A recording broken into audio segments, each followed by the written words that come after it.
कहानी की शुरुआत होती है जापान में एक नदी किनारे, जहां पापासन नाम का मछली बेचने वाला आदमी अपनी दुकान के लिए मछलियां लेने आया था। घूमते हुए अचानक उसे एक बच्चे के रोने की आवाज आई। उसने देखा कि आवाज एक लकड़ी के बक्से से आ रही है। पापासन ने बक्सा खोलकर देखा तो उसमें एक प्यारा सा विदेशी बच्चा था। शायद ये बक्सा तैरते हुए यहाँ तक आ पहुँचा था। तब पापासन उसे गोद लेकर अपने घर ले आया और उसका नाम रखा इक्की। इसके 16 साल बाद हम देखते हैं कि इक्की बड़ा हो गया था और अब वो दुकान में अपने पिता की मदद करता। इक्की काफी गोरा था और बाकी सबसे एकदम अलग दिखता था, इसीलिए उसकी उम्र के बच्चे कभी उससे दोस्ती नहीं करते थे। खैर फिर एक दिन इक्की सामान लेने के लिए बाजार गया तो उसे मार्शल आर्ट्स के कुछ खिलाड़ी दिखे जो सबके सामने अपने अनोखे करतब दिखा रहे थे। तभी इक्की की नजर एक खूबसूरत लड़की किमी पर पड़ी जो कि एक बेहतरीन योद्धा भी थी। उसके करतब देखने के बाद इक्की उसका पीछा करता हुआ उनके डोजो तक पहुंच गया, जहां कई बच्चे खतरनाक निंजा टेक्निक्स की प्रैक्टिस कर रहे थे। उन्हें देखकर इक्की के मन में भी निंजा बनने की इच्छा जागी।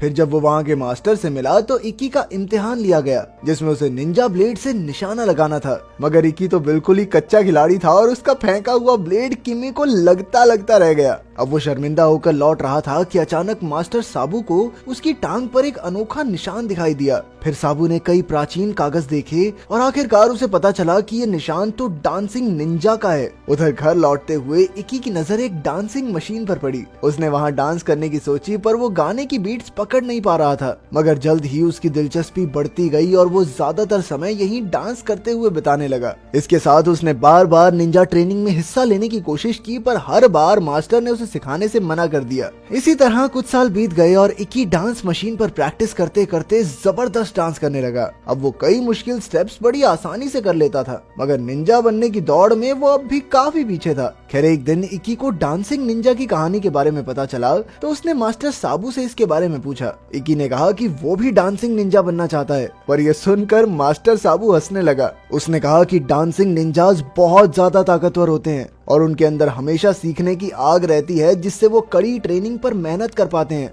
फिर मास्टर साबू ने उसे डांसिंग निंजाज की एक टेक्निक करके दिखाई, जिसमें उसने अपने शरीर को ऐसे घुमाया कि उसके बिना छुए चावल का बाउल अपने आप हिलने लगा। फिर उसने इक्की से कहा कि उसमें डांसिंग निंजा बनने वाली कोई खासियत नहीं है। दरअसल मास्टर जानता था कि इक्की अपनी असलियत को पहचान नहीं पा रहा, इसीलिए अगर वो अपनी काबिलियत को पूरा इस्तेमाल करना चाहता है तो उसे किसी औरत को अच्छे से जानना चाहिए। खैर बाद में जब इक्की उदास होकर सड़कों पर घूम रहा था तो अचानक कुछ बदमाश लड़के उसे परेशान करने लगे। इक्की किसी से लड़ना नहीं चाहता था, इसीलिए वो जाने लगा, पर उन लड़कों ने इक्की पर हमला कर दिया। तभी अचानक इक्की डांस करते हुए जबरदस्त पंचेस से इन बदमाशों को मजा चखाने लगा। उसका अजीबोगरीब लड़ने का स्टाइल देखकर उन बदमाशों की भी पैंट गीली हो गई। वो इक्की को मास्टर मास्टर कह के पुकारने लगे और उन्होंने कहा कि सर हमें भी ये टेक्निक सिखा दो। जल्द ही इक्की उनके साथ मिलकर डांस करने लगा और सबने लाजवाब परफॉर्मेंस दी। वहीं दूसरी ओर हम एंसल नाम के एक अमेरिकन स्टार और उसकी गर्लफ्रेंड क्रिस्टल को देखते हैं, जो मास्टर साबू से मिलने जा रहे थे।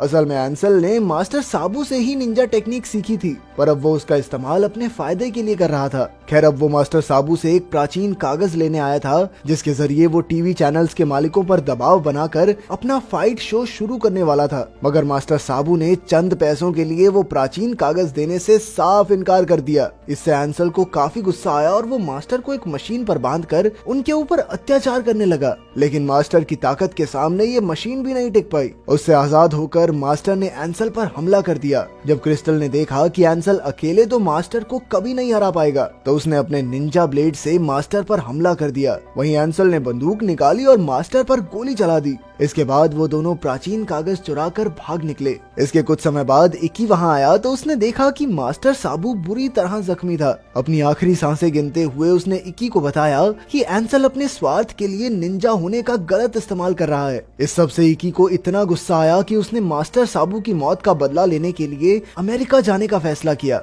उसने उसी शाम अपना सामान बांधा और अपने माँ बाप को अलविदा कहकर अमेरिका के लिए निकल पड़ा। फिर हम देखते हैं कि मास्टर साबू तो स्वर्ग पहुंचकर सुंदर लड़कियों के साथ ऐश कर रहा था, लेकिन फिर भी वो नादान इक्की के लिए थोड़ा परेशान था। इसीलिए उसने ध्यान लगाकर अपनी सबसे बेहतरीन स्टूडेंट किमी से संपर्क किया और उसे इक्की का ध्यान रखने की जिम्मेदारी सौंपी। वहीं दूसरी ओर एंसल फाइटिंग चैनल के ऑफिस पहुंचा वो जल्द ही टीवी पर अपना शो लाने वाला था, मगर उसके मालिक गार्लैंड जोन्स को एंसल के साथ काम करने में कोई दिलचस्पी नहीं थी, क्योंकि उसने अफवाह सुनी थी कि एंसल पागल हो चुका है। मगर ये सुनकर एंसल को इतना गुस्सा आया कि उसने गार्लैंड पर हमला कर दिया। एंसल ने उसे तब तक पीटा जब तक वो उसे शो देने के लिए राजी नहीं हो गया। वहीं कई घंटे का सफर करके इकी अमेरिका आ गया और एक होटल में पहुंचा। फिर अगले ही दिन से वो अपने बदले का प्लान बनाने लगा। सबसे पहले उसे एंसल तक पहुंचना था, इसीलिए उसने थोड़ी छानबीन के बाद एंसल के घर का पता ढूंढ निकाला, लेकिन गार्ड्स ने उसे दरवाजे पर ही रोक लिया।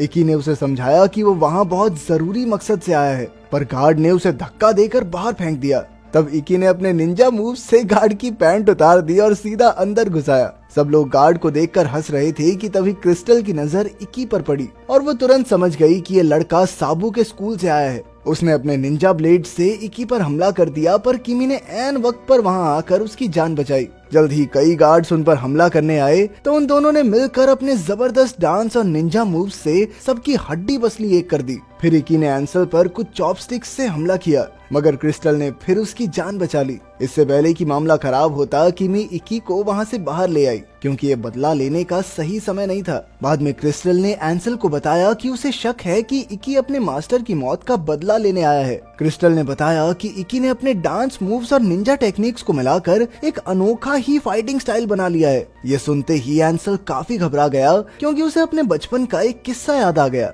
उसने बताया कि जब वो 9 साल का था तो उसकी माँ उसे एक ज्योतिषी के पास लेकर गई थी, जिसने भविष्यवाणी की थी कि एक दिन एक डांसिंग निंजा उसकी मौत का कारण बनेगा। अब एंसल बहुत डर चुका था, इसीलिए उसने क्रिस्टल को कैसे भी करके इस लड़के को खत्म करने को कहा। उधर इकी और किमी होटल पहुंचे तो इकी ने उसे भी इसी होटल में कमरा लेकर रहने को कहा, पर किमी ने कहा कि वो उसके कमरे में ही रह लेगी। ये बात सुनते ही बेचारे इकी को लगा कि किमी भी उससे प्यार करने लगी है। बाद में जब किमी नहा रही थी तो इकी कमरे में मोमबत्तियां जलाकर और फूल बिछाकर माहौल बनाने लग गया। पर जब किमी काफी देर तक बाहर नहीं आई तो इकी ने ध्यान लगाया और दूसरी दुनिया में उससे मिला। वहाँ उसने देखा कि किमी जकूजी में नाबू नाम के एक लड़के के साथ थी। जब नाबू ने इकी को देखा तो उसने उसे धक्का देकर असली दुनिया में वापस भेज दिया। इससे बेचारे इकी का दिल बहुत गंदा टूट गया और उसने सारी सजावटें हटा दी। कुछ पलों बाद जब किमी बाहर आई तो उसने इकी को समझाने की कोशिश की, पर इकी ने कहा कि सब ठीक है, मुझे बात नहीं करनी इस बारे में,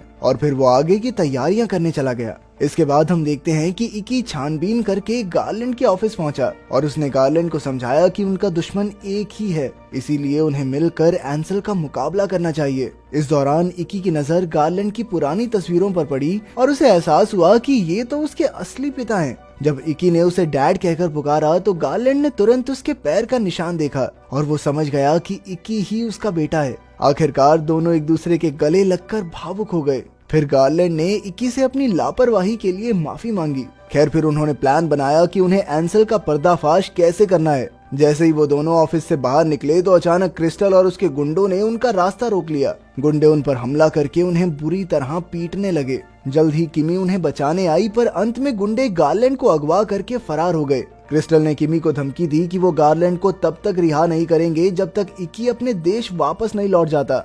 इसके बाद इकी और किमी ने कमरे में जाकर आगे के प्लान के बारे में सोचा। तभी अचानक इकी को अपने मास्टर के शब्द याद आए। उन्होंने कहा कि एक औरत को जानना ही उसे अपनी असलियत से मिला सकता है। इसीलिए अब इकी ने किमी से उसे चूमने की इजाजत मांगी ताकि वो अपने पिता की लोकेशन पता कर सके। पहले तो किमी थोड़ा हिचकिचाई, पर उसने इकी को इजाजत दे दी। जैसे ही इकी ने उसे छुआ तो उसे दिखाई दिया कि उसके पिता कहाँ कैद हैं। इसके बाद वो दोनों तुरंत उस जगह पर पहुंचे और उन्होंने देखा कि गार्लैंड को एक टाइम बॉम्ब से बांधा गया था जिसे डिफ्यूज नहीं किया जा सकता। गार्लैंड ने उन्हें बताया कि आज से एंसल का चैनल चालू होने जा रहा है और उसने हर जगह बॉम्ब्स लगाए हैं, क्योंकि उसके शो में कई मशहूर स्टार आने वाले हैं और एंसल उन सबको मारकर खुद टीवी का स्टार बनना चाहता है। अब उसने इकी और किमी को उन सबकी जान बचाने को कहा। इकी अपने पिता को यूं मरने के लिए नहीं छोड़ सकता था, मगर अब कई लोगों की जान खतरे में थी, इसीलिए उसे जाना पड़ा। मगर जैसे ही वो वहां पहुंचा तो अचानक क्रिस्टल के आदमियों ने उन्हें वहां कैद कर लिया। इसके बाद उन्हें एक ट्रक में बंद करके कहीं भेज दिया गया। रास्ते में किमी ने इकी को अपनी निंजा टेक्निक इस्तेमाल करने को कहा। इकी ने कोशिश तो काफी की, लेकिन कोई फायदा नहीं हुआ। तब किमी ने अचानक उसे चूम कर अपने प्यार का इजहार किया। ये सुनकर इकी बेहद खुश हुआ और अचानक उसकी शक्तियां फिर से बढ़ गई। अब की बार वो जाल से आजाद होकर भाग निकले और वापस शो पर पहुंचे।